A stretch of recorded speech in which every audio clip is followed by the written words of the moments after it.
নামাজ পড়তে টাকা লাগে না, নামাজ পড়তে ধনী হওয়া লাগে না, নামাজ পড়তে ফর্সা হওয়া লাগে না, নামাজ পড়তে হাত পা থাকা জরুরি নয়, নামাজ পড়তে প্রতি ওয়াক্তে গোসল করা জরুরি নয়, নামাজ পড়তে দিনক্ষণ অপেক্ষা করে জেগেই থাকতে হবে, বসেই থাকতে হবে, দাঁড়িয়েই থাকতে হবে, কতক্ষণ ঘন্টার পর ঘন্টা তওয়াফ করতে হবে, এই ধরনের কোনো শর্ত নেই। মহিলা পুরুষের আলাদা বিধান নেই, ধনী দরিদ্রের আলাদা বিধান নেই।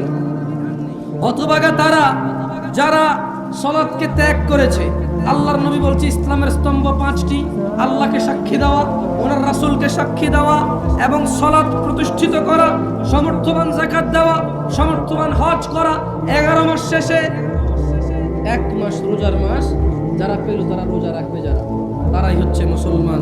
এটা হচ্ছে ইসলামের স্তম্ভ। কয়েকটি কাজ একনিষ্ঠভাবে করলেই আমরা জান্নাতে প্রবেশ করতে পারি, যার অন্যতম হলো সিয়াম।